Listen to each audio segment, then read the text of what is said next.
I'll bring on Paul Johnson now then, and I'll sit down to that. Hello everyone, welcome to Edinburgh. Good to see you all. Good to see so many of you, in fact, because I don't know whether you saw yesterday, but this is a record-breaking investment conference for the PLSA. We have nearly 800 delegates, over 1,000 attendees, so it's really good to see you all. Thank you very much for coming along. You're all very, very welcome. We've called this year's investment conference Investing on the Brink, and that's because it really does feel like we are on the brink. We're on the brink of Brexit, maybe. We're on the brink of a number of trade wars. We're on the brink of a number of geopolitical events, some of them really quite dramatic.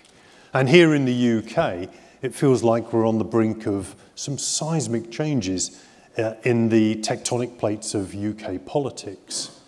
So there's an awful lot going on. We really do feel, it really does feel like we're on the brink. And part of our aim for the next 3 days is to help you navigate all of this stuff that's going on. In a moment, Paul Johnson's going to start off by helping us to set the scene for where the economy is and where the economy could go. I'm sure it's going to be a great start to the conference. No pressure at all on you, Paul. We're going to hear from some CIOs about what's keeping them awake at night. And we've got Nathan Sheets later on in the conference, who in our latest magazine argued that all of these trade wars are going to be resolved over the next 12 months or so. On Friday, we've got Alistair Darling, who was Chancellor of the Exchequer on day 0 for this, all of this stuff that's going on back in 2008. He's coming in on Friday. Also on Friday, we have Katja Adler, the BBC's European editor, who's going to be telling us what the EU27 think of all of the stuff that's going on in British politics at the moment. Incidentally, Friday is International Women's Day, and we at the PLSA take diversity really, really seriously. That's why we signed up to the Women in Finance Charter in November of last year, and during conference we're going to have a panel session when we'll be debating how much progress we've made towards gender diversity. One small metric, and I appreciate it's a drop in the ocean, but it's a small metric which we're very pleased about, is that 48% of speakers at this conference are female, so we're really pleased about that. So we're going to be providing loads of great material to help you navigate some of these worldwide geopolitical events. But it also feels like we're on the brink in our own industry. Master Trust authorisation is about to come to fruition. I think there's 2 or 3 weeks left for applications for authorisation to go in. But there is going to be a contraction in the number of DC Master Trusts, so that's going to lead us to further consolidation. It also feels like we're much closer to the brink of DB consolidation. And both of these events are going to have an impact on our industry, on the businesses that we work for. It takes our businesses to a brink point. With the success of auto-enrolment and the low opt-out rates evidenced through the first increase in contributions, it feels like we're on the brink of widespread, significant personal lifetime savings for the first time as well. Now again, you are going to have to navigate through all of this stuff with your clients, with your scheme members. So we want to provide you with some help over the next few days to help navigate it. We've got sessions on charges in DC investing, in infrastructure investing, in cost transparency, in climate change, and in data, diversity and culture change. So I hope that will help you to navigate through all of these brink points. Now, a brink can be defined as the point at which, following, you either reach success or failure. In other words, a brink point is an opportunity to improve things, to change things for the better. And all of that economic, financial, and political stuff that's going on at the moment that I just talked about leads us to quite an interesting brink point. It's going to unsettle the markets, and it's going to unsettle the markets for a length of time. And it's that unsettling that gives us an opportunity. We have the opportunity, through this uncertainty, to lose the saver. But we also have the opportunity to take the saver with us. This uncertainty creates an opportunity for us to enhance the relationship that we have with the saver. Now, we did a survey last year, and amongst other things, we found out a third of respondents, and those respondents were non-retired people with a pension, but I'm just going to call them the respondents from now on. Just a third of respondents told us that they trusted our industry. Now let me turn that round the other way. 2/3 of respondents said they don't trust our industry. They don't trust you. And that number increased to nearly 80% when we talked to baby boomers. Now, it's not that baby boomers are a more important generation, but because of their proximity to retirement, they do have an opportunity to do irreparable damage to the brand of pensions and lifetime savings. So they're important, and they're important in that respect. Now, this lack of trust is a little odd, really. I mean, fundamentally, we're an honest bunch of people, but we're an honest bunch of people who do a good job. You've heard me say this before, and I've no doubt I'll say it again. Every year we pay billions of pounds to millions of people, mostly without error or delay. But I guess it's one of the characteristics of trust that it takes an age to earn, but a moment to lose. And any one single error, omission, oversight, or appearance of reluctance or opacity can be that moment when we lose the saver's trust. And we know from our experience over many, many years, there have been plenty of those moments. We know that on average, we know that consumers are 9 times more likely to tell their friends about the complaints they've made than the compliments they've paid. We know that on average, consumers, savers, feel the pain of loss 5 times more acutely than they feel the pleasure of gain. We know from that survey that we did, that I mentioned earlier on, that over half of respondents are alarmed by news stories about corporate failures and the consequential loss of pension rights, despite the success of the PPF. And only 16% weren't worried by those news stories. It's all of these things that have created a problem for us. They have created a trust deficit. They've created a trust deficit. But does that matter? Is trust important? Well, I'd contend, yes, it does matter, and yes, it is important. And it's for a very simple reason. We all want more people to have better incomes in retirement. With trust, people are more likely to put money into the system. If they're more likely to put more money into the system, more money will go into the system, which will mean that there's more money in the system, which will mean more money comes out of the system, which will mean more pensioners with an adequate income in retirement. It means fewer pensioners living under the shadow of a financial hardship during some of the most vulnerable years of their life. It means more pensioners able to turn the heating on a cold evening in the winter. It means fewer complaints and scandals because people are getting what they expect, what they need in order to survive. So trust is good for the saver. It's also particularly important where you have an information asymmetry, where a layperson relies on the expertise of an expert. And that, of course, exactly describes our relationship with the saver.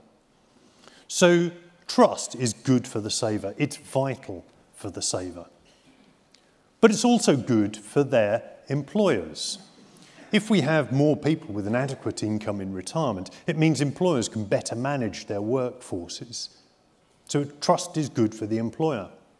Trust is good for the regulators and the legislators. If there are fewer complaints and scandals as a result of people having adequate incomes in retirement, there are fewer demands for knee-jerk regulation and legislation, fewer critical select committees. So trust is important to the regulators and the legislators. But frankly, it's also good for us, good for the industry. A business or organisation driven by purpose and strong values, a business of integrity, genuinely focused on the needs of the saver, will be a sustainable business, a business that will generate a surplus or a profit. Trust and profit are not mutually exclusive. In fact, providing we get the balance of interests right, they're two sides of the same coin. So trust works for the industry as well. It works for the saver. Trust works for the legislators and the regulators. Trust works for the employer, and it works for us. So what is trust? Well, there are loads of definitions, but I'm going to use Rousseau's. Trust is a psychological state comprising the intention to accept vulnerability and positive expectations and the intentions of behaviours of others. Now, I asked a bunch of people for some words that they might associate with trust. Honesty, benign intent, responsiveness, caringness, all of these things. But I'm not too sure, really, that the words matter all that much. We all know what trust feels like. It's warm and it's reassuring. But we all also know what mistrust feels like. It's much colder. It's much harder. It's scary. You can feel naked. In fact, it's not just the flip side of mistrust. It's far more unpleasant. It's far more visceral feeling. So we need to fix this trust deficit. Now, why am I talking to you lot about this? Well, again, for a very simple reason. We all want better retirement incomes for all. And for as long as we've got a trust deficit, we all, every single one of us, have an obligation to help to fix this trust deficit. Irrespective of your personal integrity, you have to look around you and think very carefully about what you promise and how you deliver it, about what you say and the way that you say it. You have to think about the integrity and intentions of those that you choose to work with. Every single one of us has an obligation. Now, I don't doubt for a moment there's a few of you sitting here thinking, well, I'm an honest person with integrity and I work for a business that's honest and with integrity. But let me tell you, none of us can afford to be complacent. Let me give you an example, and this is something I see on a regular basis in my capacity, in my day job as a professional trustee. You turn up at a meeting with a client with an added value service and you feel really good about yourself because you're providing some added value to your client. On the other side of the table, the trustees and the employer are sitting and they're having this conversation, and I've heard this conversation, it happens, where all they're wondering is, how are they going to squeeze more money out of me to pay for this? So every single one of us has an obligation to think about this and think very, very carefully about what we can do in order to fix this trust deficit. And I'm not just talking to industry here. Industry, and I'm part of industry as well, are not the only ones who can contribute to this trust deficit. I'm talking to you as well if you're a regulator or a legislator. We all have to think very carefully about what we do. If you change the law, if you change the rules, if you change a benefit entitlement or a benefit entitlement date, if you name and shame, even if you're not honest about the fact that in a complex system like this, sometimes things go wrong, you are contributing to the trust deficit. So every single one of us has an obligation to think, how can we fix this trust deficit? So what is the solution? Well, there's no silver bullet, there's no single answer. But we, your association, along with you, our members, have been working hard to try and find some fixes. Our work on workforce reporting, stewardship, governance, ESG and patient capital will make sure schemes and investments work in savers' interests and in line with their values. The cost transparency initiative that we're working on, along with the Investment Association and the LGPS Advisory Board and all of their members, will create a platform to be clear on the total cost of investing and on value for money. The retirement income targets that we've been working on over the last few years, along with a host of people from the industry, will make figures real for the saver, help them to identify lifestyles that they aspire to and how they can achieve them. And the new Money and Pensions Service, until recently known as the Single Financial Guidance Body, so good luck with the new name, the Pensions Dashboard and the Simpler Annual Benefit Statement are all designed to help to make this more accessible to the saver, to help them understand what they're getting and to win their trust. But even this stuff, this isn't enough. Self-evidently, it isn't enough. The saver doesn't know, can't influence, and probably doesn't care whether their pension scheme is regulated by the Financial Conduct Authority or the pensions regulator. So we need to up the standards of regulation to a consistently high standard. FCA and TPR have already started work on that, and we've been supporting them on it. But we also need to ask perhaps some of the contentious questions and challenge ourselves to think about some of the contentious questions. One such question, for example, do we need greater consistency in DC default investment strategies? We need to ask ourselves these questions and to debate them. Now, I'm going to be spending the time between now and annual conference in October talking to people to try and find out what they think about all of this. Now, you may well know, I'm a keen advocate of our collective intelligence and our collective imaginations. That's why we launched Open PLSA 18 months or so ago.